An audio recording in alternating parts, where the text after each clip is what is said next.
Bonjour à tous et bienvenue pour notre cinquième podcast de cette nouvelle saison. Euh, nos previews continuent. Donc là, on va attaquer avec Pop, Doc et Réa comme d'habitude. On va attaquer la division Pacifique. Une des divisions, je pense, qui était la plus relevée l'an passé et qui sera potentiellement pas une des plus relevées cette année encore. Avec une seule équipe qui est vraiment dans le dur, qui risque d'être dernier de sa division, sauf surprise, et qu'on va aborder tout de suite, c'est Sacramento. Donc Sacramento Kings, qui était 12e de conférence l'an passé, avec leur bilan de 31 victoires et 41 défaites. Donc c'est un été relativement calme, avec les prolongations surtout de Rishon Holmes, Terence Davis, Moarkless. Delon Wright est parti et a été remplacé numériquement, même dans le jeu, par Davion Mitchell, drafté cette année. On a également Tristan Thompson et Alex Len qui complètent un peu la raquette derrière Holmes en backup big. Alors j'ai une question, comme toujours. Est-ce que Luke Walton ne serait-il pas le premier coach à se faire virer pour cette saison NBA? J'espère qu'il le fera en tout cas, mais j'ai quelques doutes parce que disons que il va falloir déterminer le curseur à partir duquel Walton sera viré. Parce que finalement, les ambitions des Kings, même si en gros ils visent les play-in, mais ils n'ont pas vraiment le matos pour, je pense. Donc c'est compliqué de virer Walton avec pour principale raison les résultats. En revanche, s'il y a un problème avec le vestiaire, ça serait une raison toute trouvée et il s'en ira tout de suite. Parce qu'il faut noter quand même que quand Luke Walton a été engagé, c'était Vlade Divac, le general manager, et les deux ont été coéquipiers quand c'était aux Lakers, si je me souviens bien, dans les années 2000. Ils avaient des bonnes relations. Euh, Peut-être que sa place n'est plus autant sécurisée, on va dire, puisque le general manager, alors je sais plus qui est le general manager de Sacramento, mais c'est pas celui qui l'a nommé au poste. Donc potentiellement, c'est pas un choix qu'il apprécie. Et on est déjà à la deuxième saison complète de Walton, je crois. Si Sacramento a des ambitions, c'est un fusible qui pourrait sauter rapidement. Il n'avait pas signé un contrat de 5 ans par contre. Alors j'avoue que je connais pas exactement son contrat. J'y accorde pas tant de crédit que ça après parce que je pense que les coachs pour moi les contrats ne veulent pas dire grand chose, mais c'est possible par contre. Après, ouais. C'est éventuellement ce qui pourrait bloquer. Je sais pas du tout où il en est de ses soucis judiciaires aussi à côté. Pour juger que le parquet, bah, il a jamais convaincu. Il sort sur une hype assez violente quand il était aux Warriors et depuis, on n'a rien vu quoi. On n'a rien vu, on a vu la seule chose qu'il y avait à voir, c'est-à-dire qu'il n'avait pas le niveau. Alors apparemment, j'ai quand même trouvé l'info, il avait signé effectivement un long contrat, mais c'était quand il était aux Lakers il y a plusieurs années, et du coup, ce contrat, je crois qu'il ne lui reste plus qu'une ou deux années seulement. Donc on arrive à la fin de ce contrat, donc ils peuvent très bien le virer avant comme aller au bout. En fait, Sauf que, au moins, ça coûte plus trop cher de le virer. après, je pose la question parce que, bon, d'une, déjà, le ressort de Sacramento n'a pas bougé tant que ça, et je pense qu'on va quand même s'accorder, on verra après, mais je pense qu'on va s'accorder à dire sur le fait qu'ils ne feront pas les playoffs, ou alors peut-être par le play-in maintenant que ça existe, mais ça jouera pas le top 8, je pense, et je pense qu'on sera d'accord. Et des bruits autour de la position de coach de Luke Walton, on en a entendu quand même plusieurs fois, sachant que si Sacramento voilà, a des ambitions, typiquement, je sais pas, j'ai pas le calendrier en tête, mais un départ en 3-10, ça suffit, on a déjà vu dans le passé, ça suffisait largement à faire sauter un coach qui était déjà dans une position délicate. Surtout que les joueurs en interne progressent. T'as Aaron Fox quand même qui devient très très fort. Il a fait une très très très belle saison, un gros step-up je trouve l'année dernière. T'as Tyrese Haliburton qui a annoncé que c'était un super rookie. Rishon Holmes est devenu quand même un starter solide. Il y a Buddy Hield qui est payé des patates. Peut-être que le front office veut des résultats. Putain, cette année, ça y est quoi. Et encore une fois, je pense que c'est compliqué de le justifier. Par rapport au. Oui, enfin, ce ne serait À pas la première l'effectif. fois que Sacramento fait un truc sans le justifier. Sans aller jusqu'à Sacramento en général, ce serait pas la première fois non plus qu'une franchise a des attentes qui sont bien au-delà du roster qu'ils ont. Ne serait-ce que parce que je pense que si tu aimes l'équipe qui a été construite, t'es pas objectif, typiquement. Effectivement. C'est simple, c'est comme quand on parlait des Sixers et que voilà, c'est clair et net qu'au front office des Sixers, les gars, on peut jouer le titre, alors que dans les faits, c'est vrai qu'on est beaucoup plus sceptique. Voilà, il y a une différence, ça dépend comment l'owner, comment le GM voit son effectif actuellement. Peut-être qu'à leurs yeux, De'Aaron Fox, c'est un joueur calibre l'NBA, ils ont plein de bons joueurs, et en plus, il y en a qui sont payés une patate, et qu'ils estiment que c'est un roster de playoff. Moi, je suis assez ambivalent là-dessus, parce que d'un autre côté, c'est Monte McNair, le GM, il a l'air de dire soyons patients, ça se construit sur le temps, un effectif. Alors, est-ce que c'est pas comment dire, un truc qu'il dit parce qu'il trouve pas de coach vraiment valable pour remplacer Walton? Après, ce qui est sûr, c'est que certes, on va pas se mentir, l'effectif, il est pas top 4, hein, très loin de là. Mais globalement, je trouve quand même que cet effectif sous-performe par rapport à son talent. Elle devrait être un petit peu plus haut, au moins en play-in, normalement. Et c'est jamais le cas. Donc, à un moment, il faut peut-être quand même bouger un petit peu. Je sais pas. Ce que je sais, c'est que voilà, ça devrait être plus haut que ce que c'est tous les ans. Je suis pas certain qu'ils prennent la décision. Je pense que, pour répondre moi à ma propre question, je pense que Luke Walton serait viré si vraiment le départ est catastrophique. Genre au bout de 20 matchs, c'est vraiment catastrophique. Mais il y a tellement de facteurs, je trouve, qui jouent parce que voilà, il surfe sur une hype qui était complètement démesurée. Genre, même moi, tu me mettais sur le banc des Warriors, je gagnais des matchs aussi, franchement, à ce moment-là. C'était une hype qui était démesurée. C'est un coach, vraiment, ça fait 10 mois qu'il y a des rumeurs sur le fait que peut-être il reviendra pas. Il y en a qui supputent qu'il n'est là que parce que son contrat est encore assez gros et que les gens n'ont pas envie de le virer par rapport aux raisons financières. Et parce que je trouve le fait que le general manager qui t'a appointé ne soit plus là, c'est des red flags qu'on voit assez souvent parce que c'est comme, je sais pas faire un même comparatif, mais par exemple en NFL par exemple, quand tu engages un nouveau coach, bah souvent le coach il veut son quarterback à développer. Et tu as un peu ce système potentiellement NBA où le general manager il veut le coach qu'il a choisi et pas celui que le précédent en fait lui impose. Et ça se trouve, McNair, ça se trouve, il aime pas Walton. Hein. Peut-être qu'il l'adore comme peut-être qu'il ne l'aime pas du tout. Après, pour répondre à ta question un peu différemment, enfin, de manière plus précise que ce que j'ai fait, pour moi, Walton va sauter à la prochaine intersaison. S'il y a enfin, modulo les coachs disponibles. Mais je pense vraiment que, certes, c'est pas un bon coach pour la NBA, il est pas au niveau, même s'il pourrait faire affaire en NCAA à développer des jeunes, parce que le truc qu'on peut pas lui retirer, c'est qu'il semble pas trop mal développer ces jeunes. Juste, il leur apprend pas à défendre, ni à avoir des systèmes tactiques cohérents. C'est un Oui, peu emmerdant, mais. c'est ça aussi le problème, c'est que tactiquement c'est pas très développé, Voilà. hein, Sacramento. Mais d'un point de vue, comment dire, amélioration des assets, c'est pas trop mal. Donc, peut-être ça qui fait dire à McNair, on peut attendre avant de trouver le vrai coach, le vrai bon coach qui va nous faire progresser d'un seul coup. Un petit peu comme les Warriors à l'intersaison 2014, Avec Steve Kerr. 2014 si je dis pas de bêtises, où il change, c'était Mark Monty Jackson. Williams, c'est ça? Mark Jackson. Mark Jackson? Excuse-moi. Donc Mark Jackson pour Steve Kerr, avec la réussite qu'on sait. Alors je dis pas que ça ira aussi loin, hein. Très loin de là, mais Jackson avait bien développé notamment les Splash Brothers, et puis Kerr est arrivé, et hop, et tac, tac, tac, je fais ça, je fais ci, et puis pouf, ça part dans tous les sens, on met des tombereaux de points.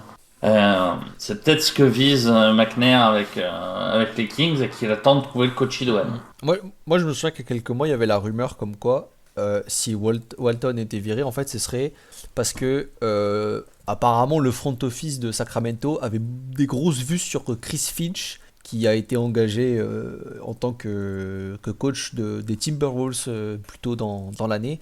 Ils avaient des grosses vues sur lui apparemment. Donc ça fait partie des rumeurs, mais comme on dit toujours, il n'y a pas de fumée sans feu. Hein. Donc parler depuis quasiment un an de peut-être Walton va se faire virer, lui c'est un candidat que le board aime beaucoup. C'est des prémices qui sont pas très encourageantes pour lui. Hein. Donc il a la chance de pas être à New York. À New York, il y a des coachs qui ont sauté pour beaucoup moins que ça. C'est sûr qu'il a de la chance de pas être à New York. Hein. Après, des fois, c'est une bonne chose de savoir être patient. Mais clairement, comme je te dis, je le vois pas faire au-delà de la fin de saison. Par contre, je pense, un petit peu comme tu disais, je pense qu'il faut quand même que ce soit bien catastrophique en début de saison pour qu'il saute avant. Parce que je pense que vraiment le but de McNair et de Ranadivé, c'est de choper The Coach, quoi. Ok. Rien à rajouter, Doc, Pop. J'allais Oh, juste bon. dire qu'au-delà du coach, moi quand même, j'y vois pas un gros potentiel à cette équipe. Dans le sens, il y a... Allez, éventuellement, si je peux mettre De'Aaron Fox top 10 à son poste, et encore, le reste, c'est... C'est pas des mauvais joueurs, mais t'as rien de transcendant, en fait. Ah oui, bah ça ne deviendra pas les Warriors, hein, ça c'est clair. C'est pour ça, c'est... franchement, à part, entre guillemets, arracher une qualif pour les playoffs, je vois pas beaucoup plus haut comme plafond.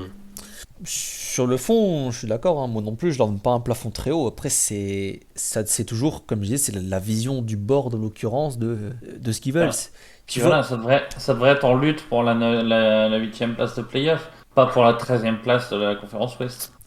après, tu vois, je vais prendre un exemple que je connais mieux, mais les Cavs, t'écoutes le front office, l'objectif c'est le play-in, l'objectif c'est jouer genre 8ème spot.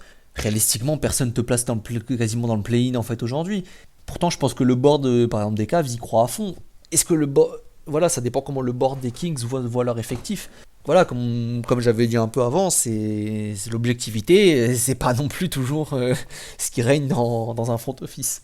Mais ils ont Kevin Voilà, on Love, parle quand même, d'une c'est un franchise qui super joueur. appartient à Ranadivé. Hein. C'est vrai que Vivek, c'est pas le mieux non plus. Bon, voilà, alors, je souhaite pas à Luke Walton être viré, mais sa position est quand même très instable. Deuxième franchise qui a terminé, elle, du coup, quatrième de sa division l'an passé. Les Golden State Warriors avec un bilan de 39 victoires, 33 défaites. Neuvième de conférence à l'arrivée avec double défaite au play-in, premièrement contre les Lakers et secondement contre les Grizzlies. Une intersaison agitée, mais surtout au niveau des role-players. Donc il y a la grosse prolongation de Curry, évidemment. Et après, pas mal d'ajustements avec les départs donc, de Eric Pascal, Ken Bazemore, Kelly Oubre. Et à la place, on a les arrivées de Iguodala qui revient, Otto Porter, Bjelica et les drafts de Kuminga et Moody. Et à noter le retour présumé de Klay Thompson pour la fin d'année, décembre-janvier à peu près, sauf nouveau problème de santé, ce qui n'est pas impossible. Français qui a signé aussi. J'ai vu Euh... passer ce qui était aux Bucks. Où il y avait qui au Bucks? C'est pas Toupane. Bah, j'ai que Toupane en tête, je crois que Toupane est passé un moment au Bucks, mais pas très longtemps. Je crois qu'il a signé aux Warriors. Après, je t'avoue que C'est bon, je l'ai. Après, Bon, bah, enfin, après, on s'en fout Ouais, un peu. Ils aujourd'hui, ont là, trouvé voilà, Bradley pour C'est de signer la fin de Toupane. bande, de oui, toute oui, manière. oui. De toute façon, quand je liste les départs et les arrivées, je liste que les plus importantes qui risquent de jouer des minutes. Sachant que je le vois pas sur BBRF, mais BBRF est pas toujours à jour, donc... Non, Bibi Non, ça date d'aujourd'hui, en fait. Oui, oui, c'est aujourd'hui. Ah, bah voilà. Je l'ai vu Coupé passer avec la aujourd'hui. Ça. Attends. Donc, Eh, pour les Warriors, est-ce que le roster actuel est suffisant pour être un contender, même un top contender? Ou alors est-ce que vous pensez qu'on est à un trade, deux trades de lettres, notamment dans le fait que les Warriors sont entre guillemets pour moi coincés entre deux chaises, entre le cul entre deux chaises, entre leur top niveau vieux un peu Curry, Clay et Green et leur jeunesse pas du tout prête, hein, que ce soit Wiseman ou Kuminga qui est un gros projet et très très gros. Très compliqué à juger. C'est parce que aujourd'hui, il n'y a plus personne qui peut vraiment parler sur le niveau de Curry. Tout le monde est d'accord pour dire le joueur qu'il est. À côté de ça, les jugements, ils restent quand même biaisés. Je pense que tout le monde a encore en tête les saisons récentes qu'ils ont fait. Et oui, je pense qu'on peut le revoir à gros niveau. Clay, comment est-ce qu'il va revenir? Franchement, je sais pas, j'ai peur. Et même Draymond Green, il a été inquiétant l'an passé. Donc ok, il joue à rien. Et est-ce qu'il arrivera à se motiver quand même? Rien que sur l'ossature, je suis sceptique. Ensuite, sans parler des Andrew Wiggins ou même des rookies, c'est compliqué à juger. Ouais. Je suis plutôt d'accord avec toi, je crois pas du tout à ces Warriors. Et déjà, s'ils arrivent à se qualifier en playoff sans passer par l'étape play-in, ça serait un bon point pour moi. Il y a vraiment une tension assez évidente entre les deux timelines qu'ils ont, avec leurs trois jeunes, dont Wiseman est un joueur qui a la capacité de rendre son équipe meilleure dès lors qu'il est sur le banc. C'est quand même plutôt fort. Kuminga, c'est très très jeune. Et Moody, bon, par contre, Moody, ça a l'air. Je l'aurais dit, mais bon. On est sur des timelines très différentes des Clay Curry et Draymond Green qui, gentiment, dépassent la trentaine en ce moment. Surtout que Draymond Green accuse vraiment le coup depuis 2 saisons, des deux côtés du terrain d'ailleurs, même si ça y a eu un peu de mieux l'an passé. Mais il y a 2 ans, c'était vraiment la décadence en défense par rapport à son niveau exceptionnel qu'il a eu ces dernières années. Et donc oui, moi je crois très peu à ces Warriors, enfin pas de là à les voir hors des playoffs évidemment, mais je crois peu en leur retour, pour répondre à la question, dans un rôle de contender. Ah bah, tu vois, moi je les vois carrément en dehors des playoffs. C'est parce que déjà ils vont pas récupérer tout de suite Clay. Et bon, je sais que c'est ma marotte, on en parlait la dernière fois, mais Clay, il va lui falloir je sais pas combien de mois pour venir au niveau. Et il va être à un niveau qui va pas les aider, qui va même les enfoncer. Et pour moi, comment dire, on verra sur la fin de saison si Clay a encore un avenir en tant que basketteur en NBA. Parce que bien que son jeu soit pas le plus basé sur le physique, quand même se faire le tendon d'Achille et le genou à la file, t'aurait ruiné 90% des carrières déjà. Donc c'est vraiment à voir et ça on le saura qu'en fin de saison. Mais pour moi ça va être un boulet cette saison malheureusement. Et, sachant que même s'il revient à un niveau correct offensif, parce que comme je disais c'était assez peu basé sur son physique, va falloir voir sa défense aussi. Je pense que sa défense, faut plus compter sur un truc élite. Oui. Ça, Et puis, il peut. puis en Il sais- peut- Ouais, vas-y, Doc. j'allais dire, ouais, je suis d'accord là-dessus. C'est la défense, on peut l'oublier. Et puis, de toute façon, en saison régulière, entre guillemets, c'est même pas nécessaire. C'est juste avoir Curry et Clay. Ça, franchement, c'est une sacrée menace sur un parquet. Donc, tu peux mettre de tels cartons offensifs, un petit peu comme ce qui était avant Kerr. Ça gagnait surtout par l'attaque. Et tu t'en fous un petit peu de la défense et tu gagneras tes matchs comme ça. Je sais que tu reparles par rapport à ce qu'on avait dit sur Jamal Murray, mais là, tu vois, je suis d'accord avec toi parce que Jamal Murray, c'est une blessure, c'est Il est juste plus jeune. le genou, il est plus jeune. Clay, on va arriver sur quoi? 2 ans sans qu'il ait vu un parquet NBA du coup? Ou au moins 1 an et demi, etc. Enfin, ça commence à faire beaucoup et juste rien que retrouver des sensations, je pense que ça va prendre du temps. En fait, ça va surtout dépendre de quand est-ce qu'il revient. S'il revient vraiment vers décembre, je le vois être à un niveau quand même correct, tu vois, quand t'arrives en mai, en juin. Maintenant, s'ils veulent prendre leur temps, s'il y a peut-être des complications, s'il ne revient qu'en fin janvier, par exemple, début février, moi aussi j'ai très très très peur de son niveau, de son état physique jusqu'à la fin de la saison. Sans dire que c'est un boulet, je pense que c'est pas un joueur qui fera une très grande différence. Après, j'ai quand même relativement confiance dans le fait que ça reste un shooter et c'est pas un truc qui se perd. Et je pense que ça ne se perdra pas chez un shooter aussi élite que Klay Thompson, qui est un des meilleurs shooters de l'histoire quand même. Ah Euh, oui, non, ça je m'inquiète pas. Le problème, c'est que si. Moi, en fait, c'était plus côté défensif par rapport à ses blessures. Si le mec, il est passé de défenseur élite à porte de saloon, ça peut être le meilleur shooter de l'histoire, que t'as quand même la question à se poser. Est-ce qu'il m'apporte réellement? Est-ce qu'il faut pas que je le mette en sixième homme, en septième homme? bah, Au salaire qu'il a, ça va avoir du mal à passer, mais. après, peut-être qu'à terme, tu vois, dans 2 3 ans, c'est clair, ce sera peut-être plus qu'un joueur de banc. Mais je pense que défensivement, il a de quoi être correct. En tout cas, pas un boulet. Parce que ça a jamais été un défenseur qui utilisait son physique quoi qu'il arrive. C'est comme le shoot, inversement, en défense, c'était quand même un joueur surtout très intelligent, qui avait quand même des bonnes mains, qui savait bien les placer, et qui avait un très bon QI défensif. Et je pense que c'est des trucs qui vont pas trop se perdre. Après, c'est sûr que nécessairement, il va moins bien suivre. C'est pour ça que je lui laisse une chance, mais il faut quand même avoir le Ouais. calme pour suivre. C'est pour ça que je parle de Boulet cette saison. Ah, ah, Malgré tout le respect que j'ai, moi je l'adore, Clay. oui. J'aimerais bien qu'après 2 ans et demi en dehors des parquets, il revienne, il casse tout.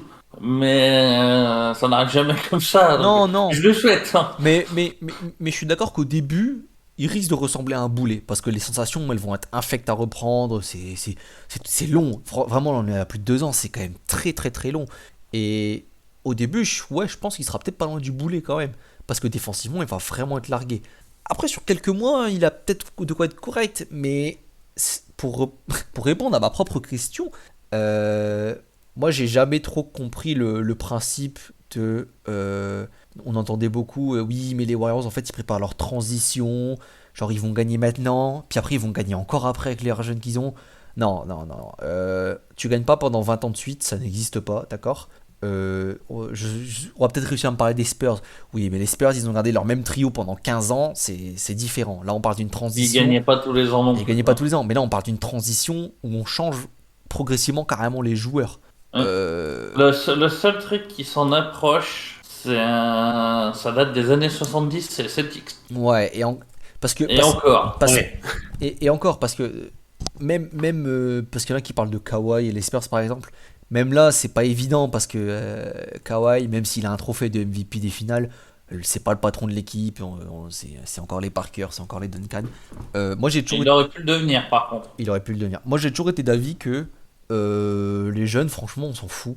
Enfin, quant à Stephen Curry qui est en place, est en marche pour être peut-être un top 10 de l'histoire, ou en tout cas top 15 à minima, j'en ai rien à péter de James Wiseman, de Kuminga, j'en ai rien à foutre de leur potentiel dans 5 ans. Je veux gagner. Les packages pour les Bradley Beal qu'on a entendu pendant je sais pas combien de temps, au final, on sait même pas s'ils ont été posés sur la table. À part essayer de refourguer du Kelly Oubre, j'ai pas l'impression qu'ils ont fait grand chose, les Warriors, quand même. Euh, Peut-être, voilà, Pop, par exemple, il aime pas Wiseman. Peut-être qu'il y a des GM qui n'aiment pas Wiseman non plus. Je pense que c'est un joueur qui garde quand même une belle cote pour l'instant. J'espère. Je pense que c'est un joueur qui garde une belle cote parce que ça reste un potentiel, un mec très athlétique. Il y a toujours des gens pour tenter ce potentiel. Kuminga plus Wiseman plus Wiggins pour faire les salaires. Et hop, faut foutre ça sur la table quelque part, hein. On en revient à ce qu'on avait dit, mais un Bradley Beal, si les Wizards sont pas cons, franchement, il risque d'être négociable à la deadline. C'est un coup que les Warriors doivent tenter s'ils veulent être un contender Mais sérieux. c'est un coup qu'ils doivent tenter. Si. Enfin, pas si, mais selon l'état de forme de clé aussi. Franchement, Si, je pense que qu'importe, moi je le tente, tu vois. Qu'importe, je le tente. après, faut pas que ça se surcharge trop. Si t'as 4 arrière et 0 pivot, ça le fait pas non plus, tu vois. Ouais, mais Je pense que c'est à prendre en compte aussi. Et pour moi, il y a un point à prendre en compte aussi. C'est. Je sais plus que j'avais eu ça, mais l'an dernier, pas le GM, l'honneur des Warriors a clairement dit bon, ok, on a fait une saison 13e parce que Curry était blessé, mais ce sera une saison comme ça, pas deux, pas trois. Bah, Donc lui, il veut tout le temps gagner. Et ça peut lier un petit peu les mains du GM qui est obligé de garder les jeunes pour gagner à l'avenir aussi. ouais, Je sais pas si tu vois là où je veux en venir, mais ouais, après, dans l'argument inverse, enfin, genre, le GM, il peut dire, bah, Bradley Beal, il a pas 35 ans, t'inquiète pas, on va gagner avec Curry Bradley pendant, je sais pas, 50 plus. Enfin, après, oui, mais c'est Joe Lacob, hein, je crois, l'honneur. Si Lacob dit bah ouais, mais non, Wiseman, c'est l'avenir, faut qu'on le garde. Si t'es GM, tu sais que tu te fais virer si tu le vends. Tu vois ouais. ce que je veux dire? Il suffit de le vendre plus vite que de se faire virer, et voilà, hein. Je pense que là, Bob Myers et tout, enfin, je pense qu'il a une position quand même où il a été l'artisan, l'architecte d'un des plus grands succès d'une des meilleures équipes de l'histoire, hein, concrètement. Je pense quand même qu'il a un peu de liberté. Après, ça se trouve, c'est un peu le ressenti que j'ai. Je pense que le GM, tout simplement, ne veut pas non plus faire ses moves, en fait. Parce que ça a été une fantaisie chez les fans pendant un an quasiment là. Ouah, James Wiseman et Andrew Wiggins, ouais, la nouvelle superstar va arriver en échange de ça. Mais il y a tellement pas eu de rumeurs sur ces paquets, je crois que même eux, ils ont pas envie en fait. Et c'est ce que Ouais, je on trouve a- décevant et critiquable, c'est que eux-mêmes, ils se contentent de ce cul entre deux chaises et ils pensent que ça va suffire. Est-ce que c'est eux qui ont pas envie? Ou est-ce que quand ils vont toquer à la porte de Washington, de Chicago, de Philadelphie, de qui tu veux, on leur répond ok, alors que contre votre package, vous aurez tel joueur de fondement et puis mon cul sur la commode, Ouais, mais je pense et que donc que ça leur va pas. Ouais, mais je pense que si c'était arrivé, on aurait eu des rumeurs. Le package a été proposé, mais ils n'ont pas trouvé. Moi, j'ai pas vu une seule rumeur qui a affirmé que ce package a été proposé pour des joueurs. Moi, le seul truc que j'ai vu passer, peut-être que je me trompe, hein, mais moi, le seul truc que j'ai vu passer, c'est des packages mi-figue, mi-raisin, avec un petit Kelly Oubre, un petit Wiggins, un petit pic de draft pour un joueur. J'ai pas vu. J'ai le sentiment que pour les Warriors, Wiseman était intouchable. Je me trompe peut-être, je sais pas ce que vous avez vu passer, vous, cette dernière année, mais j'ai l'impression qu'il n'y a jamais eu de rumeur comme quoi ce package bandant mythique de Wiggins et des prospects est passé quelque part. Ou alors le secret est bien gardé et toutes les franchises n'ont pas informé un seul insider, mais ça me paraît peu probable en 2021 quand même. Ce serait le secret le mieux gardé de l'histoire de la NBA. Après voilà, peut-être que je suis passé à côté de Après, rumeurs, soyons hein. honnêtes, Wiggins s'intéresse qui? Ouais, mais je pense C'est pas que Wiggins. Wiggins, c'est un filler concrètement là-dedans. c'est un filler. Et j'ai envie de dire, c'est presque criminel de la part Ouais, mais des c'est un Wizards filler. de pas prendre un Wiggins plus Pick à l'époque qui devient Kuminga et Wiseman. C'est eux, ils vont dans le mur. Ils vont se retrouver avec Bill qui va partir gratuitement s'ils continuent comme ça concrètement. Mais- Que je vois pas qui peut leur proposer mieux. Et voilà, et la critique que j'ai, c'est qu'en fait, j'ai le sentiment que ce package n'a jamais été proposé. Et que les Warriors, en tout cas, que ce soit à cause, peut-être comme tu dis, de l'owner qui impose des choses, ou alors tout simplement de Bob Myers, ben, j'ai l'impression que c'est pas leur directive. Et que, tu vois, quand on parlait d'objectivité, ben, je pense que dans le board des Warriors, ils pensent qu'avec Curry à 100% là, et Clay qui va revenir, je pense qu'ils se voient comme des top contenders. Peut-être, oui. Parce que c'est la base, c'est les trois avec Clay, donc Clay, Curry et Green, c'est la base du premier titre, c'est la base déjà d'une grande équipe, et peut-être qu'ils sont pas objectifs. Ça m'étonnerait pas en fait, hein. Après, il a peut-être raison, Myers. Mais en 2023, Et pas en 2022. ouais, peut-être Et qu'il en a raison. 2023, si Claire revient bien. Et peut-être qu'il a même raison pour cette année. Et on sait pas. Draymond surtout. Ouais, Draymond il vieillit, hein. Fou. C'est moi c'est enfin parce Alors que à que la c'est le rigueur plus moi, jeune c'est- de la bande. Hein. C'est le plus jeune mais des c'est trois à la tout- base.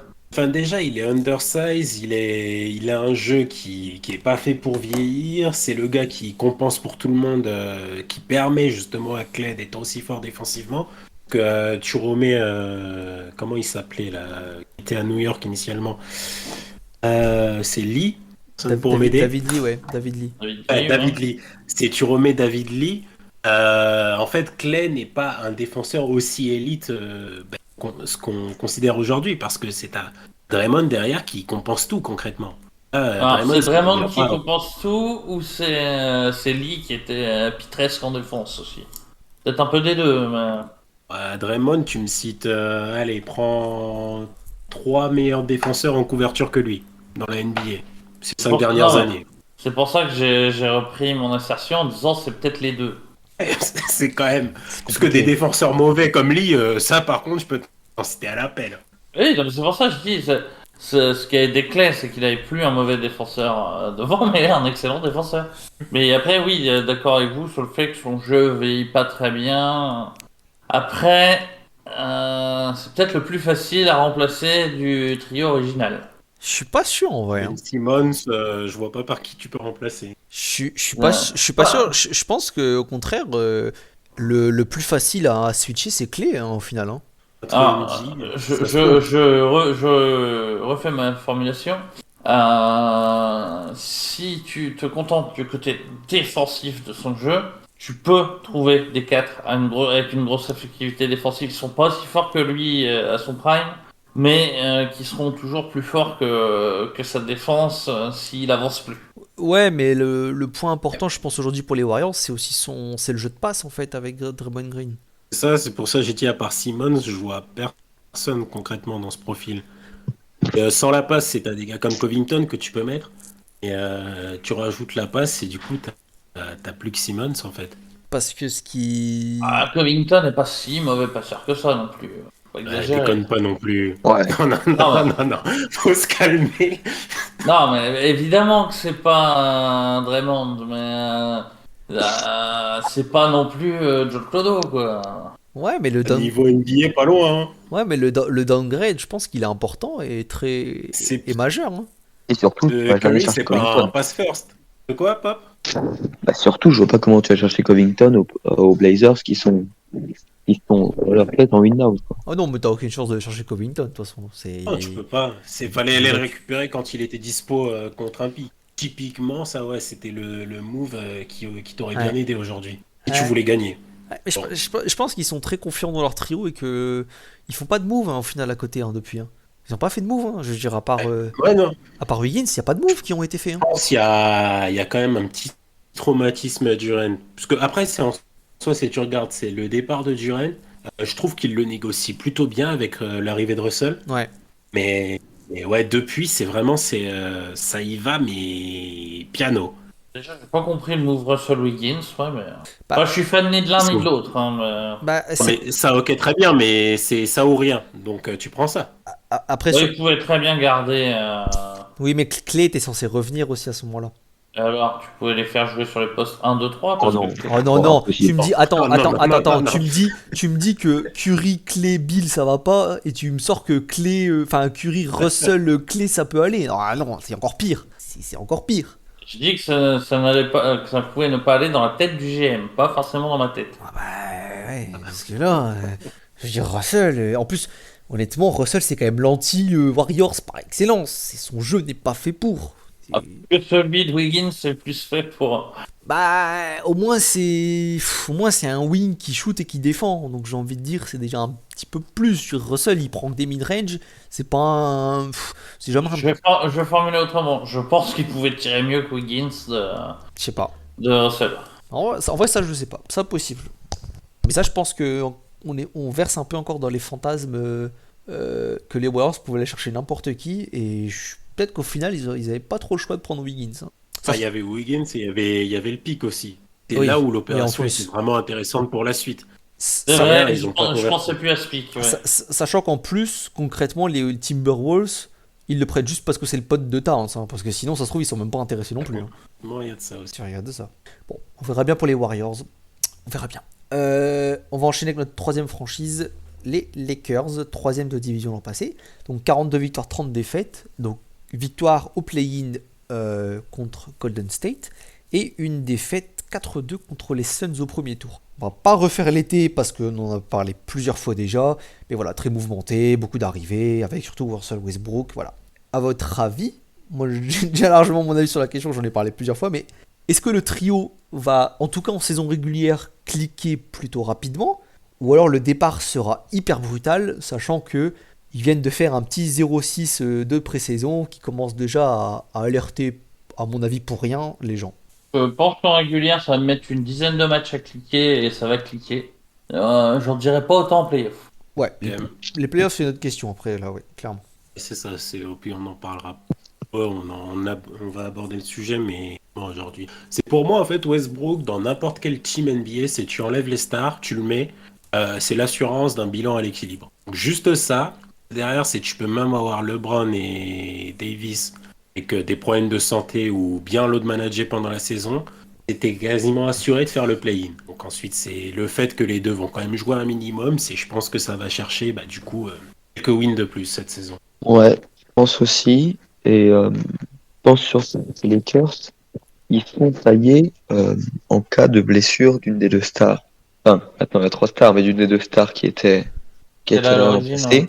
Et on a vu que ça a été un énorme défaut.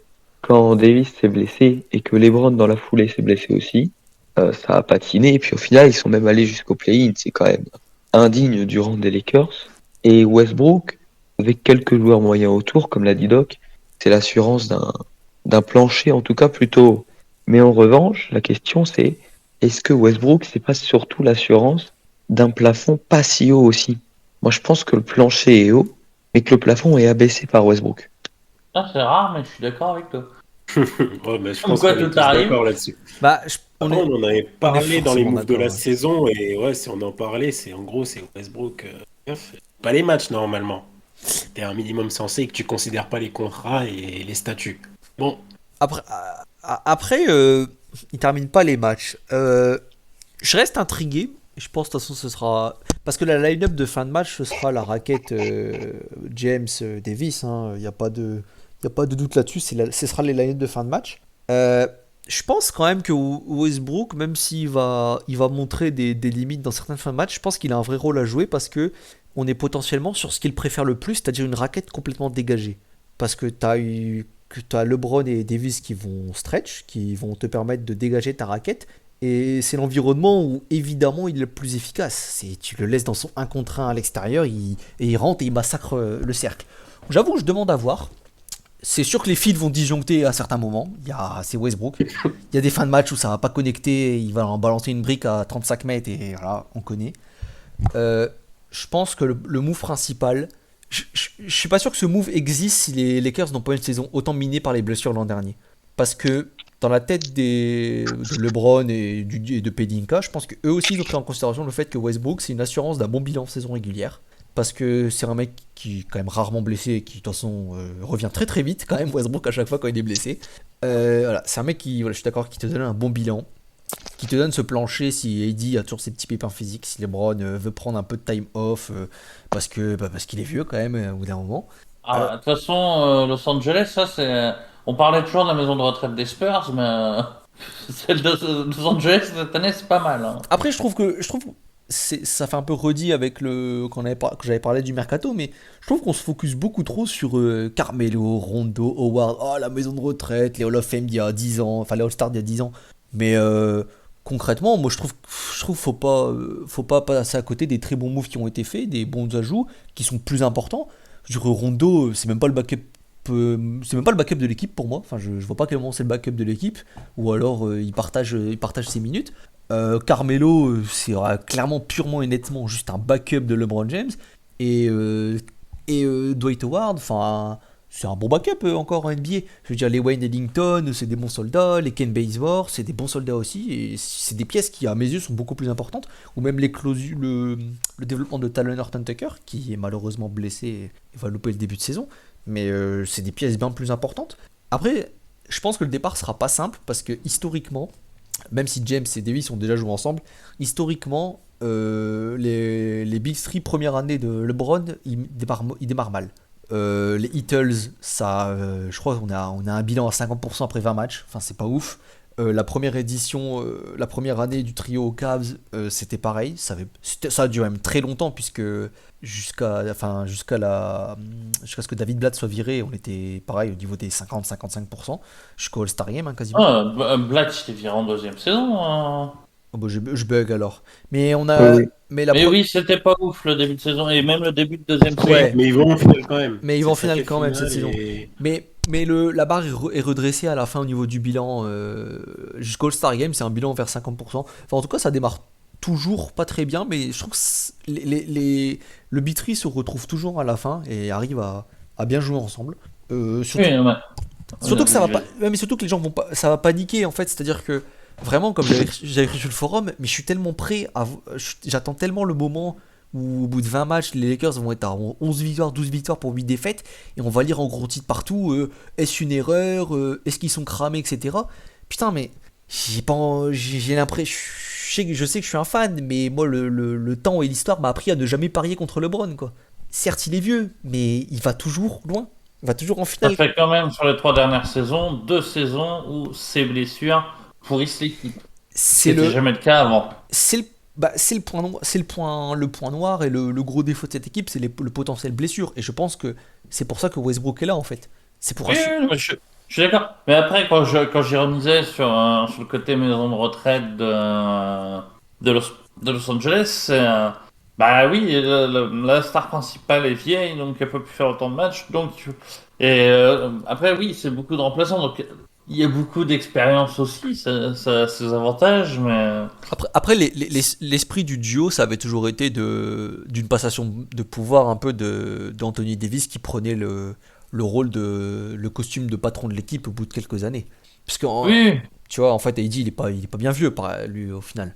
bah Il doit avoir quoi, 29 ans, je pense. 28. Ouais, 28, voilà. Il va arriver en son prime. Apparemment, parce que l'année dernière, c'était pas beau à voir, Anthony Davis, ça se voyait qu'il était pas dedans. Apparemment, physiquement, il a beaucoup taffé, il a beaucoup travaillé son jeu. Le match de prison que j'ai vu un petit peu, il avait l'air beaucoup plus sérieux, beaucoup plus concentré.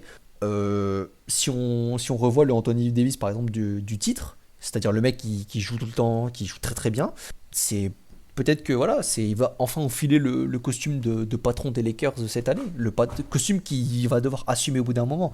parce que LeBron vieillit quand même. Hein. Par contre, tu vois, moi, vu la couenne qu'il a pris, Davis, c'est définitivement un pivot. Ben, ouais, il a pris Et de, je il a pris pense de la que masse. c'est Hein. pour ça aussi qu'il s'est musclé Ah, en comme ça. muscle. Oui, il a Ok, pris de la ok. masse. Il a pris pas Quand mal de masse. j'étais là, il a pas grossi. Non, non, Il est sérieux. les photos sont flagrantes. Il a pris beaucoup de masse cet été. Le plan, ça a toujours été dit que on verrait LeBron en 4 et AD en 5. Maintenant, franchement, entre Dwight Howard et DeAndre Jordan, j'avoue que j'ai un peu de mal à y croire. Ou en tout cas, ce sera pas permanent. Parce que ça fait quand même deux pivots, deux purs pivots. Si c'est Anthony Davis qui start et qui joue quasiment tout le temps pivot, j'avoue, je vois pas trop l'intérêt. Mais Bah, en même temps, Dédé, vu comment il est cramé, il va plus jouer grand chose. Et certes, Howard peut faire 15 minutes à très bon niveau, mais pas plus. certes, mais tu vois, ça m'étonnerait pas quand même de voir encore AD starter en 4, Jordan en 5, et genre Jordan joue 15 minutes, Dwight Howard joue 15 minutes, et les 18 dernières, en fait, c'est AD qui les passe au poste 5, tu vois. Genre, c'est pas un full poste 5, AD, je suis pas sûr. Oui, mais il va y playoff, jouer de si, plus ce en sera le plus, cas. par contre. En playoff, j'espère que ce sera le cas. Il y a intérêt que ce soit le Je cas. pense que ce sera le cas. Après, oui, c'est la saison, j'ai envie de dire. Après, on verra bien, il y a plein de possibilités. C'est ça qui est bien aussi On verra avec bien. cet effectif-là. Exactement. On va passer à l'autre équipe de Los Angeles, celle qui est au sous-sol, qui est du Staples pour l'instant. Les Clippers, 47 victoires, 25 défaites. Une défaite 4-2 en finale de conférence contre les Suns.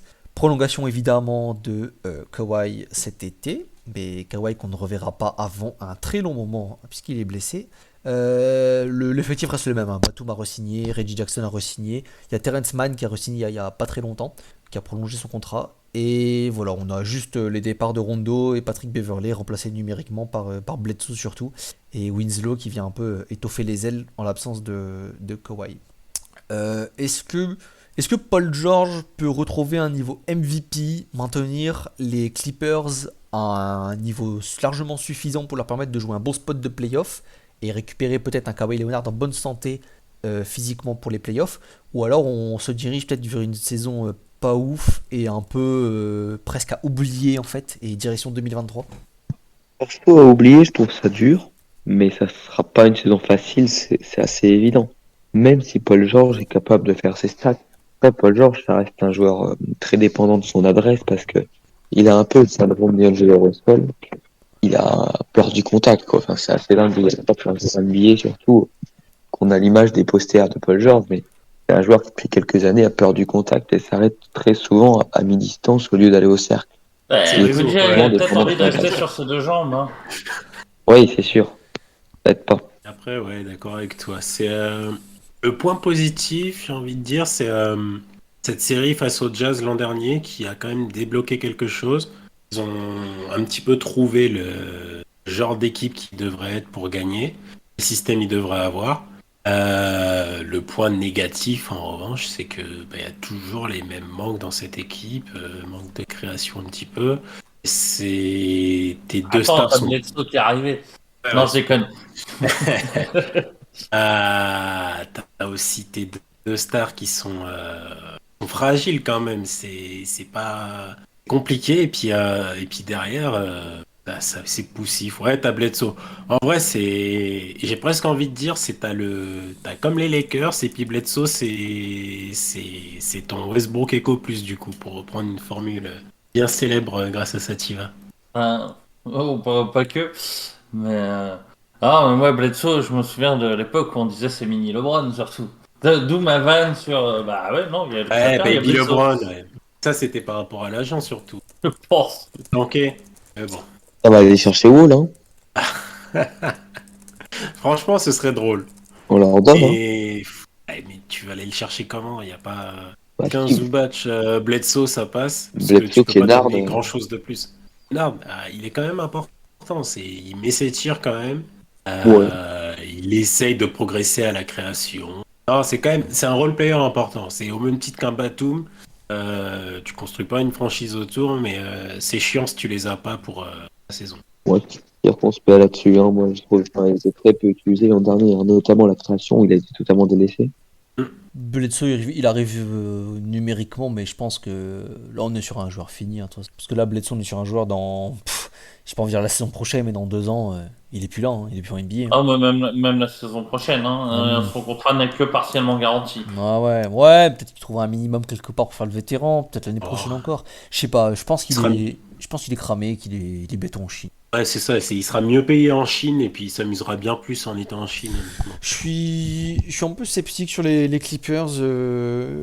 C'est vrai que ça va complètement dépendre de Paul George. Est-ce qu'on retrouve un grand Paul George époque OKC par exemple, ou est-ce qu'on est sur toujours ce joueur qui est inconstant, qui rate complètement un match sur 4, voire un match sur 3 des fois. Parce que là, c'est le leader clair et net et il n'y a personne d'autre.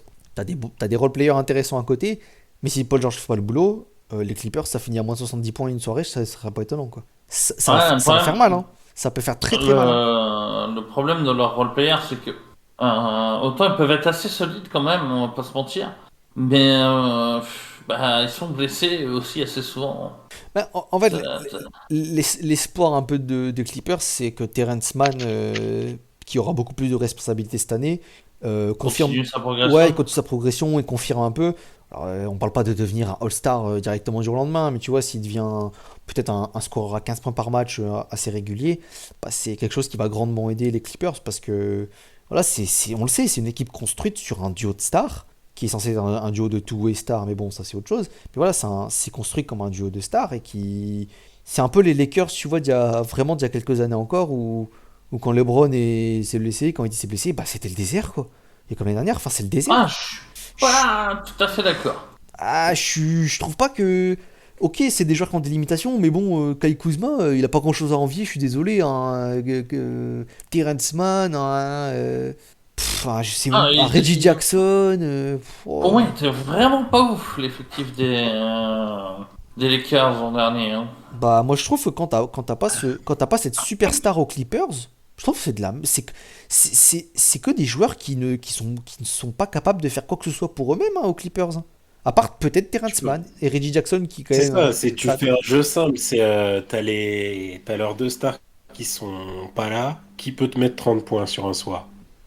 Et tu peux dire tout le monde parce que t'es en NBA, mais sérieusement, tu vas mettre 30 points là-dedans. Franchement, il n'y a aucune réponse qui vient clairement. On peut tous donner une réponse différente. Bon, sauf Batum. S'il je- dépasse les 10 je- points, je- c'est déjà Tu sais bien. quoi, je pense que même sincèrement, en disant n'importe quel joueur, je pense qu'il y a que Reggie Jackson et Terrence Mann vraiment qui en sont capables. Et je pense que le reste, ils n'ont même pas les qualités pour mettre 30 points dans un match sur un soir. Hein. Ah, peut-être Marcus Morris. Oui, Marcus, oui. C'est vrai que Oui, c'est oui, vrai. non, j'avais oublié. En plus, tu sais quoi, j'avais oublié qu'il y avait Marcus Morris. Non, ça c'est grave. Un soir où il est chaud, il peut les mettre. Effectivement, mais je pense que ça fait que 3 joueurs vraiment capables et que le reste, bah, ils sont trop limités en fait en termes de basket. Et si ton leader offensif sur un soir, c'est ce que je disais, si Paul George, qui est déjà un joueur qui est quand même assez irrégulier, si Paul George passe au travers d'un match, putain, les Clippers, ça peut être très très moche. Hein. Ouf, ça peut être très très Ouais, moche. Hein. mais tu vois, contrario, t'en parlais tout à l'heure, pour moi, sur les derniers playoffs, ils ont trouvé une espèce d'âme de guerrier qu'ils n'avaient pas.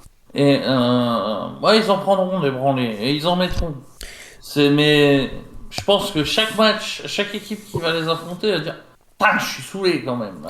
Je suis un peu enfin, je suis un peu partagé sur ça parce que effectivement c'est possible, mais dans le même temps, je garde dans le coin de la tête que on était en playoff, ils venaient à peine de perdre Kawhi Leonard, ils se sont transcendés quelques matchs et ils ont perdu avec les honneurs, on va dire. Et je trouve que c'est potentiellement une vérité qui ne s'appliquera peut-être absolument pas sur 82 matchs de saison régulière, quoi. C'est-à-dire qu'effectivement, ils ont pu se transcender sur une série, ils ont sorti le Jazz malgré la blessure. Mais c'est un peu Ah, genre mais, la post-adrénaline de blessure, on va dire, où tout ah, le monde mais s'est réuni. combien de fois ils ont eu l'occasion, justement, malgré une blessure, et ils l'avaient jamais fait. Est-ce que là, ils vont pas réussir pour une fois à s'appuyer là-dessus Ah bah après, ils ont enfin. au moins pour avoir un meilleur esprit d'équipe hein, et les rendre bien plus souvent jouer Ah bah que après, je m'en suis fadé des matchs 2 la saison dernière. ah, après, ils ont Si, enfin un meneur d'homme en coach, hein. Déjà ça change tout, hein, concrètement. Hein. ça aide aussi. Mais l'an dernier, le nombre de matchs où, tiens, à toi Polo, à toi Kawhi. Allez, et hop, et un coup l'un, un coup l'autre, un coup l'un, un coup l'autre. Et ça se battait pas, ou pas souvent. Alors que là, alors certes, comme tu dis, c'est peut-être l'adrénaline post-blessure, mais là, on les a vu se battre. C'est quelque chose que j'avais jamais vu aux Clippers depuis qu'il y a le duo Polo-Kawhi. Pourquoi pas? Pourquoi pas? Je suis pas nécessairement convaincu, j'ai quand même un peu peur pour cet effectif, mais pourquoi pas? On va passer à la toute dernière franchise de la division qui a terminé première de sa division l'an dernier. Phoenix, évidemment, Phoenix Suns, 52 victoires, 21 défaites et une défaite évidemment en finale NBA contre les Bucks, 4-2. La continuité hein, pour les Suns, hein, prolongation, donc Chris Paul évidemment, Kaminsky, Payne. Quelques légers départs, donc Torrey Craig, Javon Carter qui était tradé. Et voilà, des arrivées numériques, Peyton, Shamet et Javal Magui qui est un bon ajout dans leur raquette pour densifier physiquement. Ce qui leur a un peu cruellement manqué en finale. Question pas forcément sur les Suns parce que bon roster, bonne continuité, il n'y a pas grand chose à questionner je pense. Mais peut-être plutôt sur DeAndre Ayton précisément. Parce que DeAndre Ayton, les négociations pour son futur contrat semble au point mort, alors que le reste de sa cuvée commence à récolter les petits contrats max comme des petits pains, sachant que l'owner serveur est quand même un radin un peu notoire, c'est pas la première fois qu'il est un peu cheap avec son pognon. Est-ce que DeAndre Ayton va devoir step up pour obtenir son contrat max? Est-ce que les Suns prennent un grand risque avec les négociations actuelles? Est-ce que peut-être qu'Ayton acceptera un contrat moins bon que le max? Comment vous voyez cette situation? Quelle résolution peut être possible, que ce soit maintenant ou l'été prochain? Moi, je vois Finira. répondre à Max. Vas-y. Je n'ai aucun doute sur le fait qu'ils le prennent d'ailleurs. En Mais- revanche, ils pourraient le prendre cet été plutôt. Voilà, c'est-à-dire, est-ce qu'il va le prendre parce que les Suns vont se résoudre à matcher, ou alors on va avoir quand même une prolongation formelle sur la saison? Je pense que ça va dépendre en partie de son début de saison. Si vraiment il step up comme il aurait pu le faire, même si l'an dernier il a eu moins de tirs que ce que je pensais qu'il allait avoir notamment. Mais par contre là, ça paraît pas improbable de voir Chris Paul prendre un peu moins de shoots et pourquoi pas Ayton pour en récupérer certains, avoir un peu plus de possession, que ça soit en pick and roll ou que ça soit même au poste, même s'il est un peu, il est pas, il est pas immonde au poste, mais je pense pas que ça soit le type de joueur auquel tu puisses donner des ballons pour courir de manière régulière.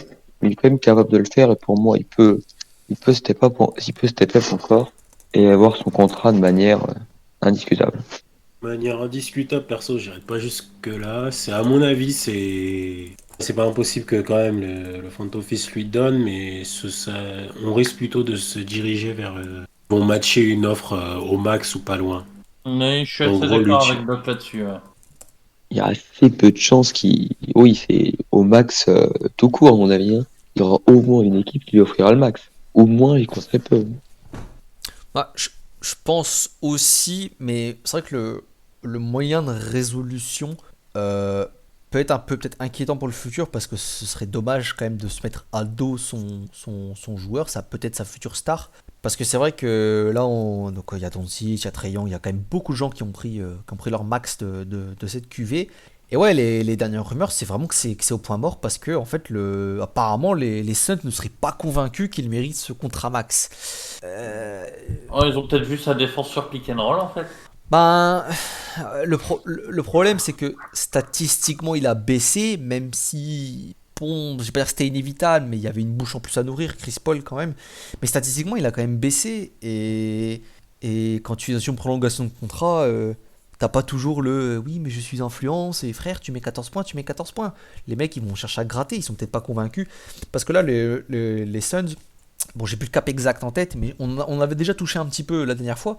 Mais ils vont être très très vite top heavy avec leurs joueurs principaux, hein, parce que Devin Booker prend beaucoup d'argent, DeAndre Ayton va prendre beaucoup d'argent. Michael Bridges, qui va être free agent dans pas très longtemps, va prendre un beau petit pognon aussi s'il n'est pas À la prolongé. fin de saison, en même temps qu'Ayton. Et bah oui, voilà, en plus en même temps je suis bête. Donc on est quand même sur deux joueurs qui peuvent prendre beaucoup d'argent, si Petri a toujours son contrat. C'est peut-être ce qui fait aussi que. C'est aussi ça, c'est que Sarver, vraiment le propriétaire, je me trompe peut-être, mais je suis quasiment sûr que c'est un radin, mais vraiment notoire. Hein. Il est connu pour pas être un peu près de ses sous. Ah Et oui, c'est une énorme pince. c'est une Oui. énorme pince, et c'est pas un mec qui a envie de taper dans les luxuries à des chiffres affolants.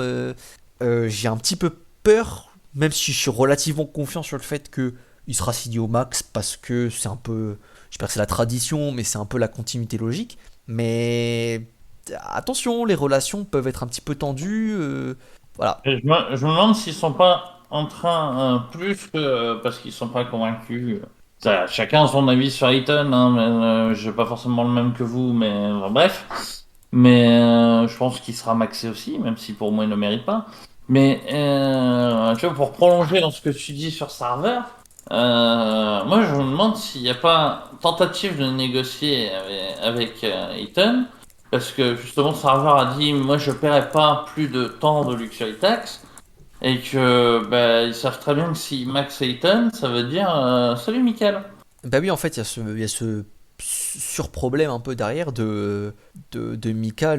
Parce que, effectivement, si on est sur une franchise, forcément je reviens là-dessus, mais si on est sur peut-être une autre franchise qui est pas, voilà, qui est pas un honneur près de ses sous, je pense qu'on est sur un max qui serait déjà donné et un Michael Bridges qui toucherait peut-être qui toucherait un beau contrat cet été. Millions, quoi. Hein? 20 millions, quoi. Ouais, voilà, ça va être un joueur à 20 millions. Je pense qu'il y a pas trop de doute dessus. Ça va être un joueur à 20 millions. Je pense que dans une franchise pas près de ses sous, on y est. Et là, j'ai un petit peu peur parce que, effectivement, c'est les Suns. Leur fenêtre ne me semble pas hyper étendue, puisque Chris Paul est un élément important et il n'a pas encore 5 années de basket à haut niveau derrière lui.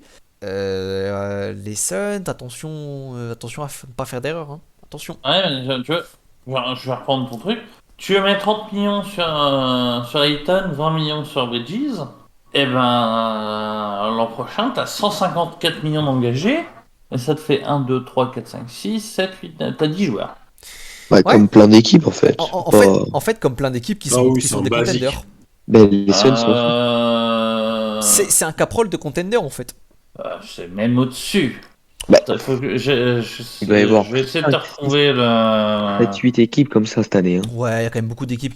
Il y a quand même toujours une 5, 6, 7, 8 équipes qui Je sont vais à ce faire cap. un t'as Nets, Bucks, Warriors. Sixers, à l'est. À l'ouest, du coup, t'as Warriors, Lakers, ils sont comment? Bon, ils doivent pas être loin. Ils ont un trio hyper grassement payé. Ils doivent pas être très loin. Ça, Clippers, ils doivent pas être loin non plus en vrai. Hein. Clippers, ils sont archi hauts. T'as les Lillard.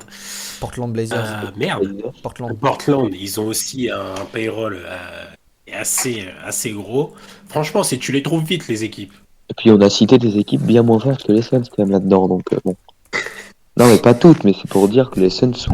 Non, mais Oui, voilà. non, bien sûr. Non mais voilà, Ah, on est sur un truc standard. Si les Suns le font, c'est un cap de contender. Mais voilà, est-ce que les Suns le feront? En fait, c'est ça la grande question. après, il y a un truc qui peut sauver, entre guillemets, Ayton, qui sera pas positif pour les Suns. C'est que personnellement, j'ai du mal à me dire que Chris Paul va faire une saison à 90% des matchs. En gros, c'est arrivé l'an dernier et c'était pas arrivé depuis, je sais pas, à la limite depuis qu'il est rookie. Tu penses que En statistiquement gros, il c'est va faux. augmenter? Donc du coup, ouais, c'est par la force des choses, c'est avec Chris Paul qui va jouer moins de matchs, ça va lui permettre de grappiller un petit peu. Peut-être aussi que Chris Paul, sachant que même quand il reviendra de blessure et tout, il sera peut-être un petit peu plus en pass first et un petit peu en retrait. Après, au fond, je pense que ça reste inévitable parce que ce serait quand même fou et du jamais vu de voir une franchise faire l'impasse sur un top pick à la sortie du contrat rookie, enfin un bon top pick à la sortie du contrat rookie. Ça me paraît inévitable. Ça dépendra de Ayton s'il reste jusqu'au bout en mode je m'en fous, je veux mon max et j'accepterai rien d'autre, ou s'il accepte de négocier un petit peu au rabais. Mais ça crée des peurs pour Michael Bridges à côté. C'est pareil, ça dépendra des revendications salariales de Michael. S'il accepte de négocier dans la saison pour pas très cher, ou s'il va à la free agency et qu'il attend un gros contrat sur la table. On est sur un trendy en plus, un très bon trendy en plus. Hein. La valeur, elle augmente comme jamais. Clairement, on est dans les 20 patates minimum. Même la free agency, je pense qu'il y aura du très très lourd. Voilà. C'est un tournant, hein. C'est un tournant. Hein. Je crois qu'on l'avait un peu touché déjà dans un podcast à un moment. Mais c'est un tournant pour les Suns l'été qui arrive. Hein. Ouais. Oui, Pop.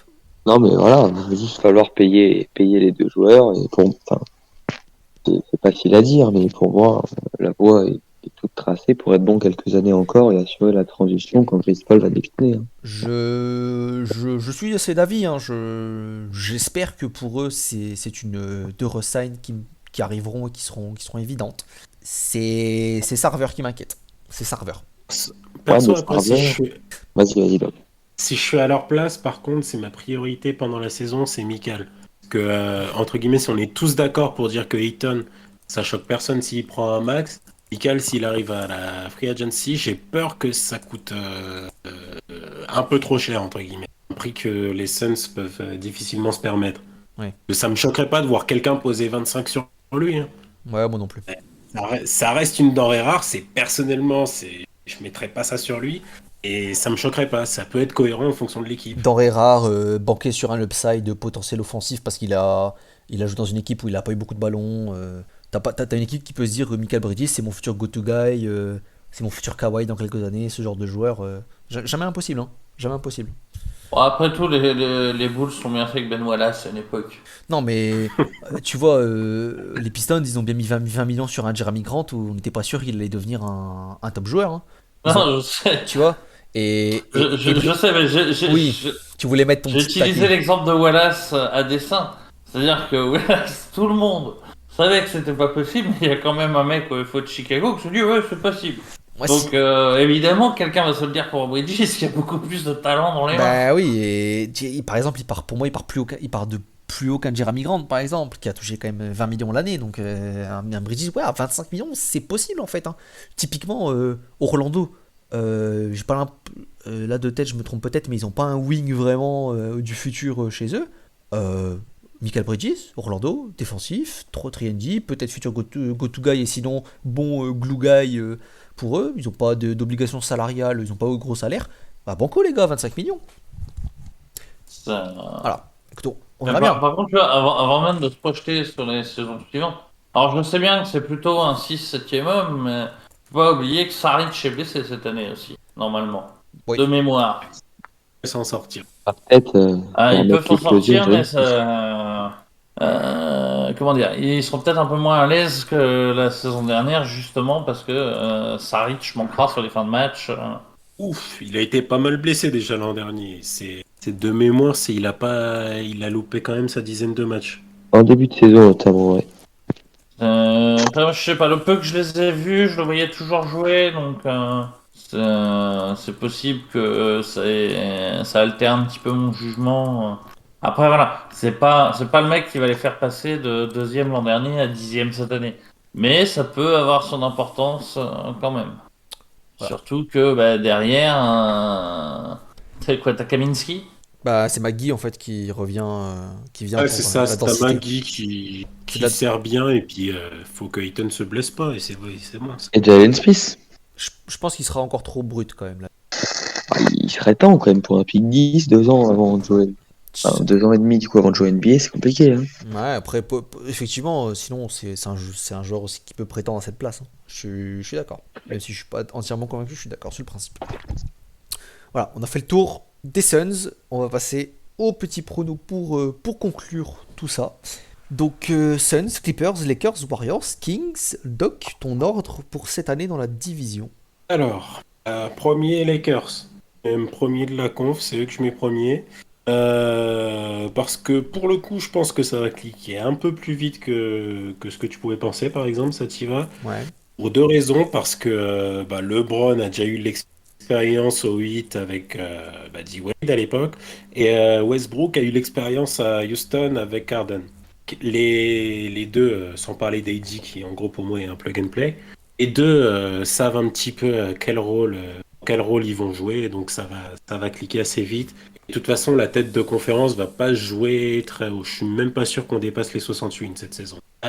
Deuxième, Suns qui déjà ouais les histoires de contrat honnêtement Chris Paul allez il fait 70 matchs au-dessus ouais ça risque d'être compliqué donc ça va aller chercher l'avantage au premier tour mais ouais 3 ou 4 ensuite c'est là que j'ai mon petit problème je sais pas si je mets Clippers ou Warriors. Mais je vais plutôt partir sur Clippers et ça accroche soit c'est border c'est haute play-in, soit ça se qualifie direct, donc entre 6 et 8 par là. Warriors qui accroche quand même le play-in, et puis Kings, loterie. Ok. Pop. Là, c'est compliqué de faire original, hein, on va dire. Et oui, en premier, moi j'aurais les Lakers. En saison régulière, j'ai aucun doute sur le fait que ça va carburer, hein. Le plancher est quand même très élevé. Ensuite, les Suns, bien, enfin, sans grande surprise, je pense. L'an dernier, ça a surpris du monde, paraît-il, mais cette année, on les attend. Les Clippers ensuite en 3. Les Clippers, bon là, on va rentrer dans le classement parce que ça ne coule plus de source, comme les Suns et les Lakers. Les Clippers, pour moi, il n'y aura pas besoin du play-in, hein. Ils vont se qualifier directement, mais c'est sur les dernières places, les places 5 et 6, qui seront chères d'ailleurs parce que le play-in est quand même à un niveau plutôt élevé cette année. Ça va être un carnage Et, cette année, le play-in. et oui, et l'équipe qui y sera pour moi, c'est les Warriors. Et les Warriors, faut faire attention à ne pas faire comme l'an passé. Je crois qu'ils étaient 8e avant le play-in et qu'ils se sont retrouvés hors des playoffs. Et il y a des chances que ça se fasse. Et l'an dernier, c'est le plus bon, hein. Malgré l'Espagne qui reste là, le plafonné en termes de talent. Ok, Réa, tu peux enchaîner. Suns, deuxième de conférence, derrière le Jazz. Je crois globalement comme la saison dernière, un peu de choses près. Lakers, troisième de conférence. Parce que ça va mettre un tout petit peu de temps à cliquer, mais c'est ce qu'on disait tout à l'heure, hein, aucune inquiétude que ça remporte 50 matchs sur la saison. Clippers, entre 4 et 6. Mais dans une espèce de truc avec les Blazers, c'est plutôt les Nuggets un petit peu au-dessus. Warriors, eh ben écoute, les Warriors, moi je te mets ça dans le play-in, mais vraiment à la dernière place du play-in. Je pense vraiment qu'ils vont perdre des matchs qu'ils n'ont pas perdu l'an dernier à cause du retour de Clay. Et les Kings, les Kings, ce sera le tri, mais pas si loin du play-in. Ok. Alors, à moi donc. Moi, je mets les Suns, premier de la division. Top. Je mets les Lakers juste derrière et je pense que ça va être assez serré. Je pense que les Suns finissent devant parce qu'effectivement, je suis pas sûr que les Lakers démarrent super bien. Plus les petites blessures qui risquent d'arriver, les bises au repos. Une équipe qui va pas jouer essentiellement à fond la régulière. Mais les deux sont dans le top 4 de la conférence. Suns peut-être deuxième et Lakers troisième, tu vois, un truc comme ça. J'adore parce que je fais tellement ça au plein vol à chaque division que ça se trouve j'ai mis 5 équipes ou 6 équipes dans les top 4 depuis le début mais c'est pas grave. Ouais, t'as 5 premiers. Ouais non mais je C'est pense pour ça que j'ai réfléchi au fur et à mesure. C'est pour ça que c'est bien que tu me laisses jamais parler le premier. je pense que je suis à peu près cohérent mais à mon avis si on refait tous les podcasts j'ai dû faire des trucs bizarres. Ensuite moi j'ai les Warriors d'abord que je vois bien soit en haut de play-in, soit gratter peut-être ce spot 6. Je pense qu'on est plutôt dans le haut de play-in, 7 ou 8, pas en bas. Les Clippers, je les vois légèrement en dessous. Pour moi, ils iront jamais le spot playoff direct. Je les vois plus entre au maximum 7, mais surtout dans les places 9, 8, 9. Donc ça peut jouer une double victoire pour le play-in. C'est pas j'ai pas confiance en cette équipe et je pense que la division qui est quand même très relevée ça se paye. Et enfin évidemment les Kings derniers et je pense que les Kings seront bien plus mauvais que l'an dernier parce que je vois du mieux chez les Wolves, OKC et les Rockets en termes de victoire et voilà voir les Kings 13e par exemple ça me paraît bien abordable. Je pense qu'ils seront loin du play-in. Voilà, c'était la longue preview de la Pacifique. La division clairement la plus relevée, je pense, aujourd'hui, avec le plus d'incertitude. On espère que ça vous aura plu. Si vous avez des choses à rajouter ou à redire ou ne pas être d'accord, n'hésitez pas. Et on se retrouve pour la toute dernière preview qui lancera le début de la saison NBA. La superbe division des Houston Rockets qu'on espéra... On va pas beaucoup parler basket sur la prochaine preview. La prochaine preview, on a gardé quand même le plus drôle pour la fin. On va pas se Par mentir. contre, on va bien se marrer, ça c'est clair. Je pense qu'on a clairement gardé la meilleure division avec les Rockets, les Mavs, les Grizzlies, les Pels et les Spurs. Il y a du front office de qualité à droite à gauche. On va bien se marrer. Allez, salut tout le monde, bonne journée et à la prochaine. Au revoir.